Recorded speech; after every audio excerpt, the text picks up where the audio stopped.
Yo creo que una de las cosas mejores de la ciencia y sobre todo de la ciencia de los últimos años es que nos ha permitido entender con bastante claridad hasta qué punto todo está conectado. Es decir, la situación psicológica, emocional, biológica de una persona no son tres entidades completamente distintas, sino que están profundamente interrelacionadas. Esto hace que el ejercicio físico y la nutrición no se vean simplemente como cosas accesorias en la vida de una persona, sino como cosas fundamentales. Por ejemplo, sabemos que hay formas de alimentación que mejoran la depresión. Sabemos que hay formas de alimentación que no solamente retrasan el envejecimiento y retrasan el deterioro de los tejidos, sino que además favorecen la energía y la vitalidad. Eso se conoce. Por tanto, ya la alimentación no es un simple comer, sino es estar mejor. Sabemos, por ejemplo, que durante el ejercicio físico, no solamente están ocurriendo cosas a nivel de los músculos, sino que están ocurriendo cosas a nivel del cerebro. Cuando una persona hace un ejercicio físico regular, se liberan 5 neurotransmisores, se liberan en más cantidad de lo que normalmente se liberan, y esos 5 neurotransmisores, que son hormonas intracerebrales, producen cambios muy importantes en el estado emocional de una persona. En un mundo tan cambiante, en un mundo tan variable, tan volátil, mantener el equilibrio en medio de la tormenta es algo crucial. Todo aquello que nos ayude a mantenernos equilibrados es algo que yo creo que es muy bienvenido. El ejercicio físico se sabe que potencia la memoria porque aumenta las cifras de una sustancia que se llama BDNF, y el BDNF a nivel cerebral favorece la conexión entre las neuronas.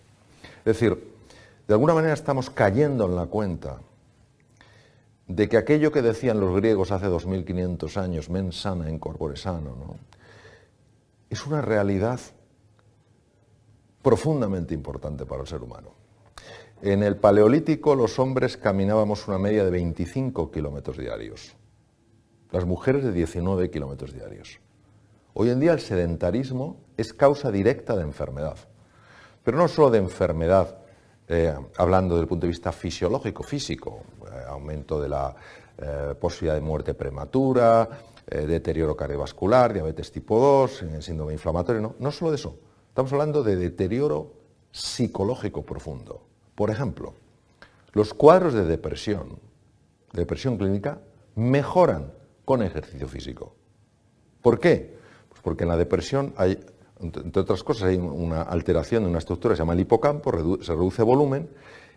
Como con el ejercicio físico se libera BDNF, que es una neurotrofina que comentaba antes, aumenta el tamaño del hipocampo. El hipocampo es una estructura muy importante para controlar el miedo, para controlar la ansiedad. Por eso yo creo que esa sensibilización que hay hoy para el ejercicio puede que parte sea una moda y parte es, como decía antes, el darse cuenta de que estamos hablando de algo que es importante y que tiene un impacto directo en nuestra vida. El ser humano es un conjunto de realidades complejas que se pueden distinguir pero no se pueden separar. ¿Esto qué quiere decir? Quiere decir que en la complejidad de una mano yo puedo distinguir la palma de la mano del dorso, pero yo no las puedo separar. No hay una mano que no tenga dorso, no hay una mano que no tenga palma. Entonces, siempre que hablamos de estas realidades hay que ser muy cauto, porque cada realidad, cada plano de realidad está afectando al resto. Si yo muevo la palma de la mano, inevitablemente muevo el dorso. Es decir, este plano es distinto de este, pero están íntimamente conectados. ¿Qué ocurre? Que tenemos un lío tremendo. Por ejemplo, el mundo emocional es un mundo que ha sido negado durante siglos. No se podía hablar de las emociones. Era un campo tabú, era un campo raro. Es más, en algunos entornos se despreciaba a una persona o se minusvaloraba a una persona que hablara de su mundo emocional. La sociedad nos ha condicionado, y la sociedad somos todos, a pensar que lo único importante es darle vueltas a la cabeza. Es a tener ciertas ideas fijas sobre cómo son las cosas. Y eso va en contra de nuestra realidad como seres humanos. Por eso hay muchas veces en las que se piensa lo que no se dice lo que no se piensa, se dice lo que no se siente y se siente lo que no se dice. Evidentemente esto implica un deterioro en el organismo, no solo a nivel biológico, por el poder que tienen los pensamientos en la interacción con la fisiología con el cuerpo, sino a nivel de la propia interacción entre seres humanos. ¿Por qué? Porque cuando una persona se sienta frente a otra, si no está teniendo en cuenta el mundo emocional de esa otra persona, lo va a ignorar. Pero que lo ignore no quiere decir que no exista. Que yo ignore que esa comida tiene cianuro, no quiere decir que el cianuro no esté en la comida. Entonces, esta ilusión óptica en la que vivimos hace que paguemos un precio enorme. ¿Los planos interactúan? Sí, pero hay una gran disonancia entre muchos de ellos. El concepto de reinventarse es complejo de explicar con palabras, entonces voy a utilizar una imagen. Y de hecho fue la misma que utilicé en la portada del libro Reinventarse tu segunda oportunidad. Un gusano tiene una forma de ser y de estar en el mundo. Se arrastra, tiene un color, tiene unas patas, tiene un determinado número de ojos, y para él es posible una serie de cosas, pero no son posibles otra serie de cosas. Por ejemplo, para un gusano es posible arrastrarse por el suelo, subir por una ramita, pero no es posible saltar de rama en rama sin caer al suelo. Llega un momento en el que algo en el gusano le dice que es el momento del despertar. Entra en esa estructura, en su noche oscura, y despierta una posibilidad que estaba dormida y que era la posibilidad de volar. Cuando el gusano se transforma en mariposa, siendo el mismo ser, ya no tiene la misma forma de ser y de estar en el mundo. Lo que para el gusano era imposible, saltar de rama en rama, para la mariposa ahora es fácil. De hecho, la mariposa tiene algo que físicamente es distinto al gusano, tiene alas, es más, tiene un número de ojos diferente, número de patas diferentes. Cuando yo hablo de reinventarse en relación al ser humano, hablo de aflorar la verdadera realidad del ser. No quién te crees que eres, no cómo te has definido toda la vida, no cómo te ha definido la sociedad, sino en base a quién eres en realidad. La reinvención es un proceso, desde mi punto de vista y desde mi experiencia, apasionante, sencillo, pero nada simple, porque implica abrirse a que dentro de ti hay talentos, recursos y posibilidades que ni siquiera se te han pasado por la cabeza. Y estamos más cómodos en el juicio, en la etiqueta que nos hemos puesto, aunque esa etiqueta sea profundamente dolorosa. Esa es la paradoja de los seres humanos. Muchas veces, en lugar de vivir plenamente, vivimos vidas de callada desesperación, pero pensamos que no hay nada más. Reinventarse fue un libro que yo lo escribí para inspirar a otras personas, sobre todo en momentos de dificultad laboral, social, personal, de salud, para abrirse a que dentro de ellos había algo de excepcional grandeza. Hoy, en medicina, se sabe que cuando eso empieza a aflorar, el cuerpo empieza a mejorar y llega a curarse de enfermedades muy graves. Y esto no es algo esotérico, muchas de estas cosas yo lo aprendí en centros médicos en Estados Unidos, es decir, no es algo esotérico, tal cual, no, es una realidad. Pero preferimos seguirnos definiendo como siempre nos hemos definido.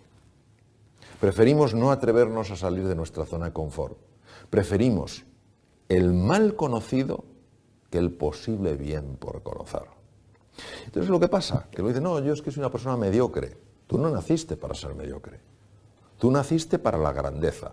La grandeza no es el éxito, el ganar una fortuna, el que la gente te señale, este es muy importante.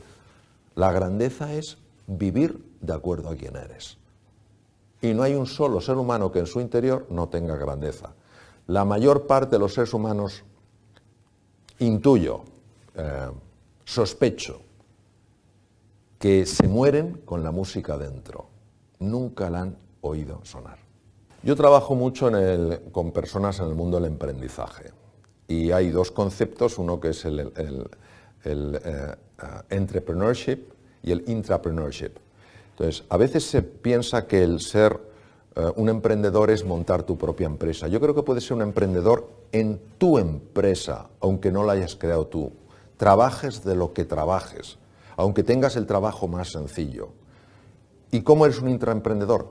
Dando iniciativas, haciendo propuestas de mejora, viendo de qué manera lo que hay puede ser llevado a otro nivel. Nadie que no piense que en su interior hay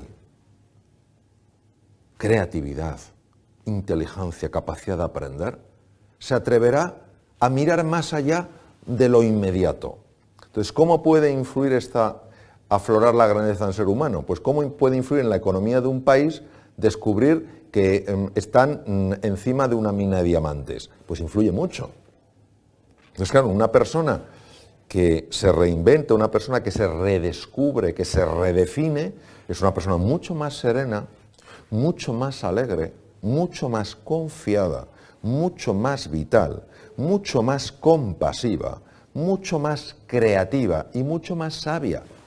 Claro, si yo tengo esto en mi empresa, obviamente la expresión de eso es una mejor forma de trabajar, una manera más eficiente de hacer las cosas, unos objetivos más apasionantes y una forma de colaborar mucho más agradable.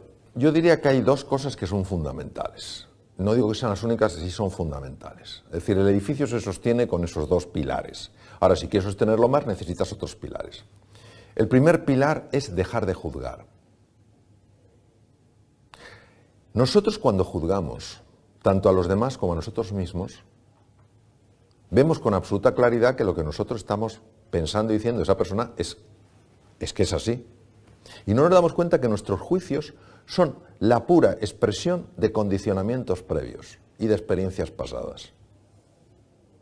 Entonces, primero dejar de juzgar y empezar a observar con verdadera curiosidad. En lugar de decir, este es un impertinente. Cambiar el chip. Yo sé que es muy difícil porque nuestra reacción es inmediata por condicionamientos previos. Es decir,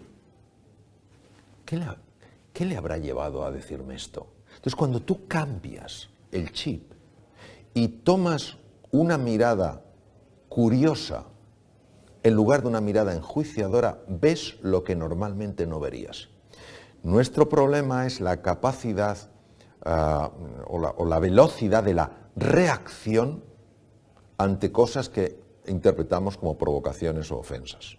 Estamos hablando en el sentido común de la palabra, ¿no? El segundo elemento que creo que es muy importante es aprender a valorar lo que estamos haciendo en el momento en el que lo estamos haciendo y no estar valorando sobre todo a dónde nos va a llevar eso que estamos haciendo.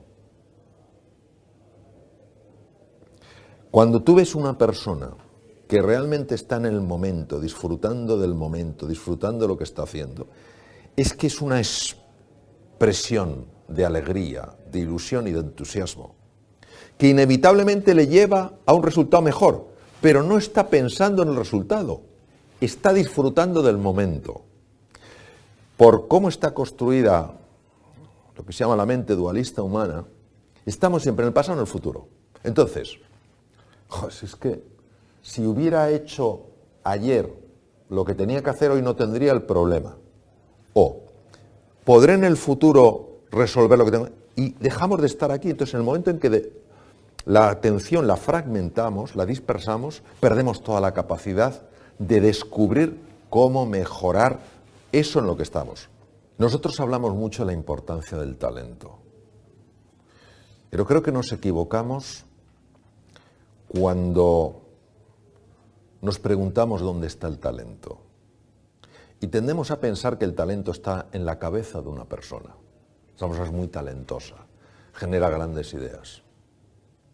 Desde mi punto de vista, el verdadero talento de una persona está en su corazón. ¿A qué me refiero? No me refiero a nada azucarado.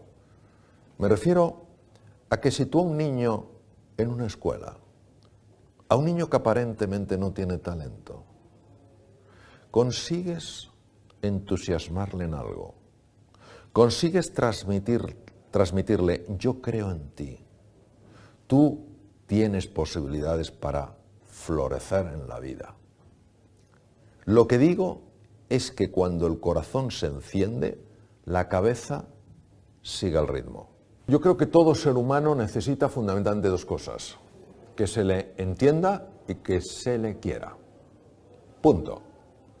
Cuando una persona se siente entendida, no digo no solo que note que se le está escuchando, sino que se sienta entendida, es una persona que nota una liberación interior tremenda. Esta persona me comprende. Aunque luego hagas, sí, te comprendo, pero voy a hacer una cosa diferente, pero ya se sintió comprendida.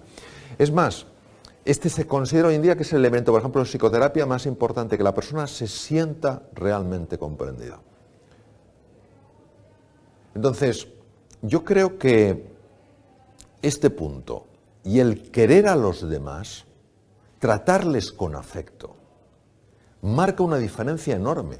Claro, en este mundo donde cuando hablamos del amor parece que es algo de rosita y blandito y tipo merengue, no entendemos la fuerza transformadora del amor.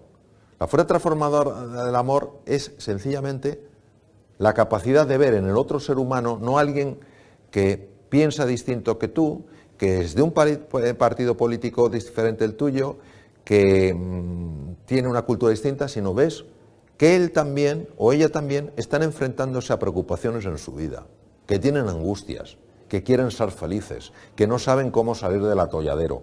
Cuando tú ves la humanidad en otro ser humano, la misma que tienes tú, les tratas de una manera diferente, porque ya no son una etiqueta. No, es que este es de tal, es que este es de izquierdas, es que este es de derechas, es que este es de centro, es que este es de ese país, es que este otro... No, esas barreras se diluyen y ves la humanidad. Cuando una persona se siente mirado como ser humano, nota cosas diferentes a como se siente uno mirado cuando se le mira en su etiqueta. Claro, esto lo que pide es una revolución interior, porque no es fácil, no es cómodo. Y tenemos la sensación de que lo que nos da fuerza es etiquetar. No, etiquetar lo que nos hace es débiles. Y en un mundo tan global, con culturas tan diferentes, donde nos necesitamos entender, porque si no, no salimos adelante, tenemos que caer en la cuenta de que hay otra forma de vivir, en la que se produciría muchísimo más, porque seríamos mucho más creativos, en la que disfrutaríamos mucho más, en la que viviríamos más en términos literales, y en la que experimentaríamos un mundo con una paz, una serenidad que nada tiene que ver con la actual. Es decir, es un mundo posible, no es un mundo ilusorio. Ahora pide de nosotros una transformación radical.